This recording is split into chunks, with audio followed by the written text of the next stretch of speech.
speaking about washing, the provision of washing on Yom Kippur. Kala koshloshim yom muteres lirchotz b'nei. It's a Mishnah.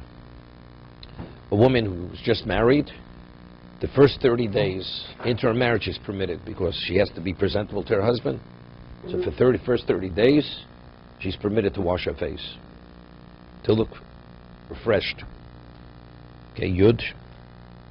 Koshloshim achad usuel. Kadesh lo tiskana balo, that she should not be seen in the negative light in the presence of a husband. Kos chayodom nir zehoye bizmaneim shlo hoyu beisknesus kol hayom. He says that was in those days when the husband, where was he? They didn't spend all day in shul, so the husband would see his wife on Yom Kippur. Avol bizman hazeh shenerosa kol hayom lo shemat shnog b'zeheter. So the chayodom writes today that the husband doesn't see his wife throughout Yom Kippur. He says he hasn't heard that there's such a minhag that the kala, okay, you're right. That's what he's saying. Like in Europe, the Chayei lived in time of Vilna Gaon, right? Person went away in the morning, stayed away until he came back after Yom Kippur. It's interesting. There's halacha that a woman sitting shiva, if she's single, she's not permitted to put on cosmetics unless she's like dating, or she's married. Like cosmetics.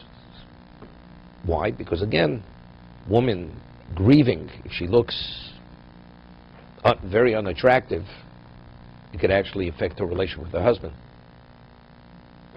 But let's say a young girl who's not even within the dating years, for her to do certain things to make herself more attractive, she should not do that.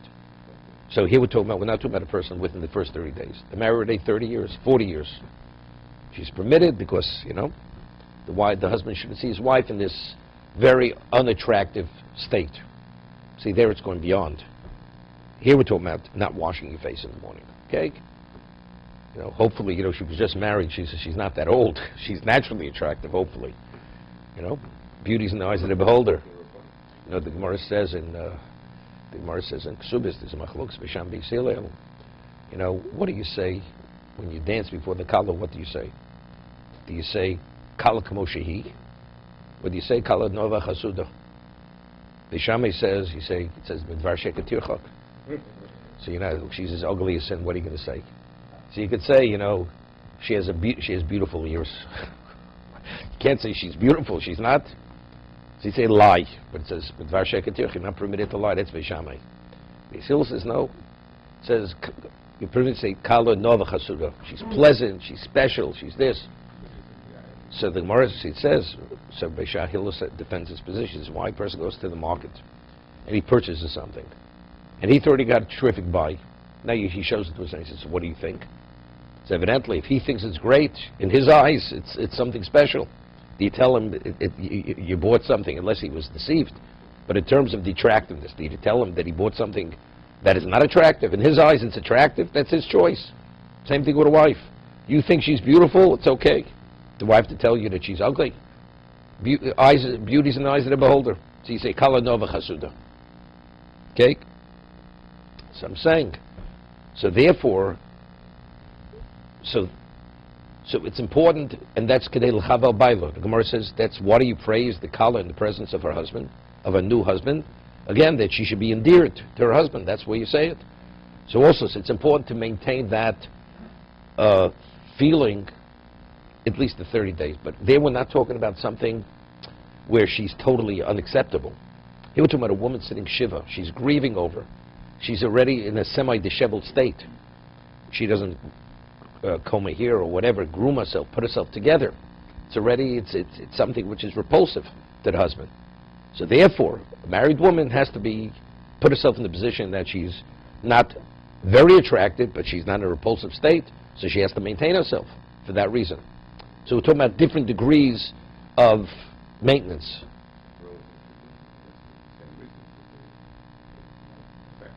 Yeah, right, 100%, 100%.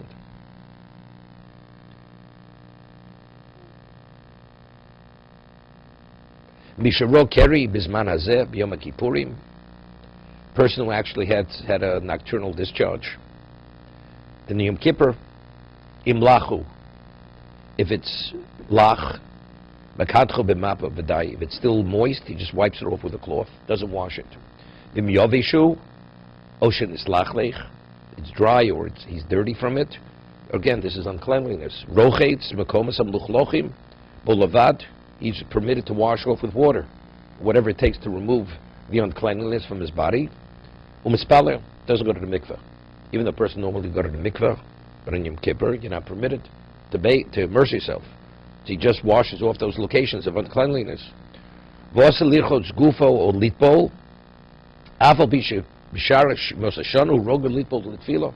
throughout the year he immerses himself in the mikveh before he says the Shemon Esrei, on Yom Kippur, under no circumstances one go to the mikveh.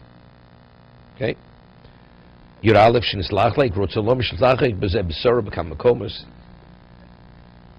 Rochitz mekomos, hainish rochitz b'sor biyad v'lo bebeged. Firstly, he can only use his hand, because again, it's a question of schita, right? You think you can't use a washcloth. Shlo yovel de schita. That's not so simple. People you have today, you have these wipes, baby wipes or other kinds of wipes. So the question is, are you permitted to use it on Shabbos and Yom Tif? Schita is not permitted. You don't use a sponge at the table, right, to clean the sponge. Because it's inevitable. It's a psikration. You squeeze it, right? So what about using wipes on Shabbos and Yom Tif? So I'm always machmir for these things. The wipe. So I was once many years ago on a baby too.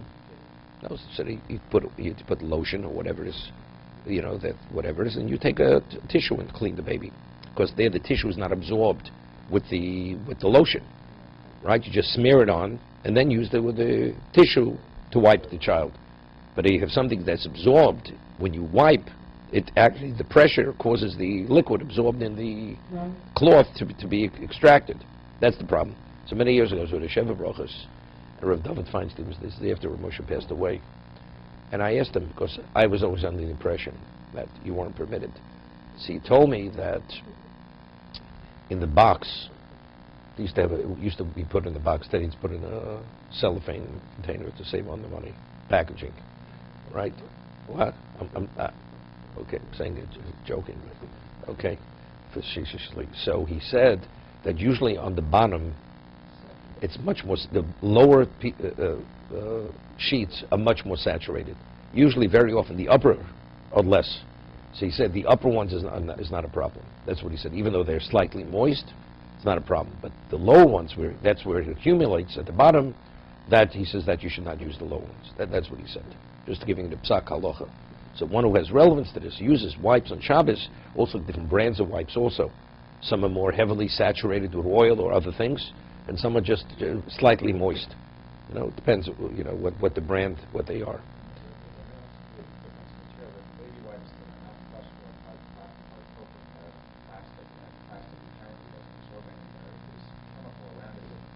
No. I see you don't buy it.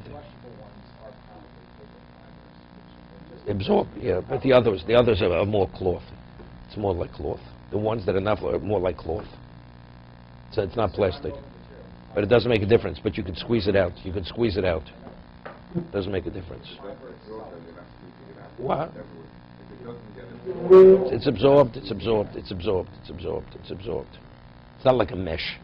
A mesh is not absorbed. It's woven very tightly, so it's there.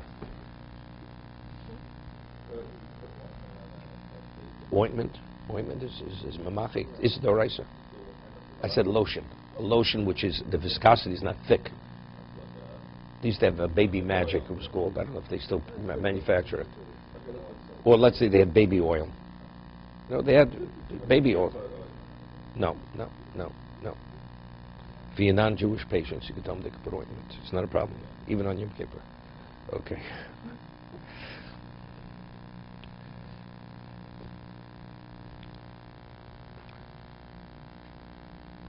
You're not permitted to wash your body in Yom Kippur.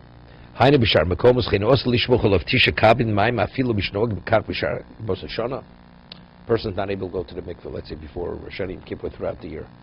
We speak about Tisha Kabim. You pour a certain amount of water uninterruptedly on the person. So staying on the shower head, for let's say for 2 minutes, you have enough water going on the person, which is the equivalent of Tisha Kabim.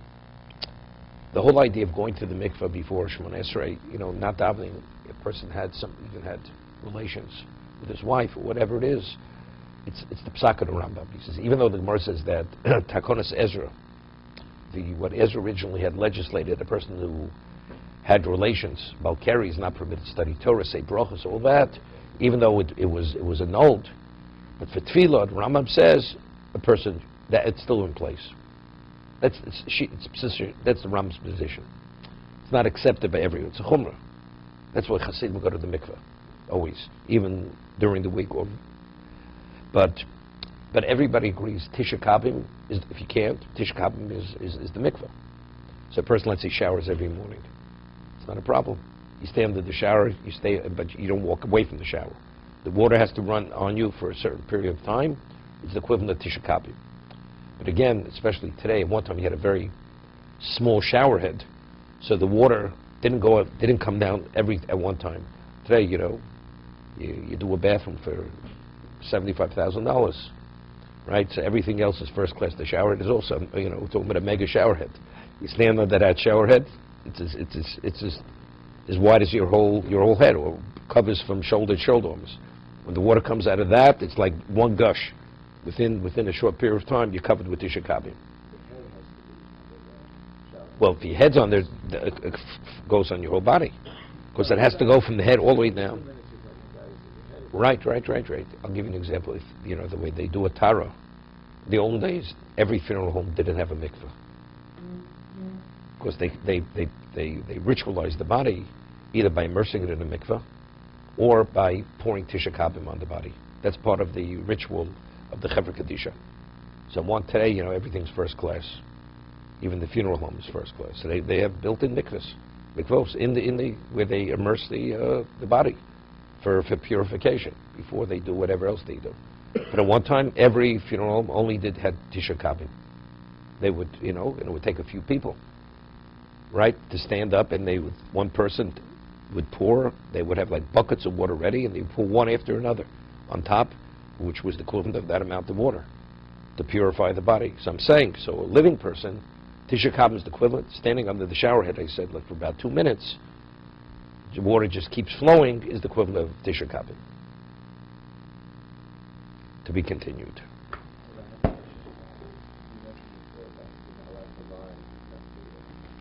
About the girl.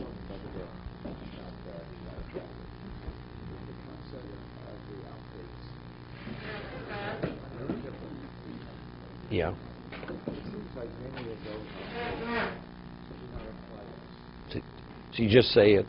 So what they say is, it's broad because you never know what you did in the previous Gilgal.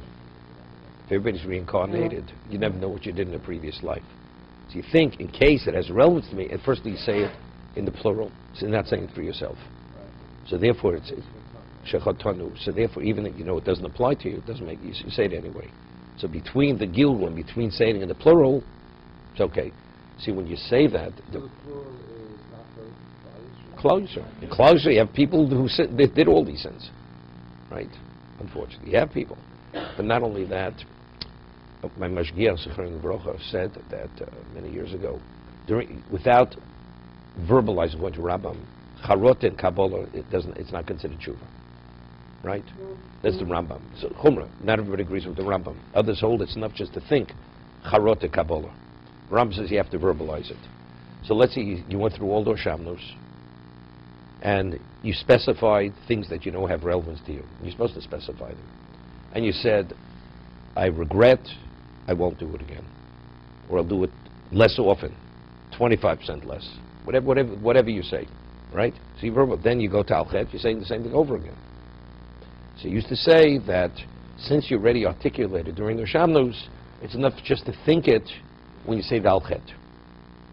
Right? Dibarnu Dofis. When you say Dibarnu Dofis, you say Loshen Hara, Rechilus, whatever you want to say over there. You spoke things that you shouldn't have said. So now you say Al-Chet Shechanu B'Loshen Hara. So you already said Loshen Hara. So when you say Loshen Hara, you don't have to verbalize it, it's enough just to think it. But other things, if he has no relevance, you don't even think it. You don't think harot, you don't think kabbalah. You just say it, and you go on. Because it is a statement. It is. Klal Yisrael, people sin in all these areas.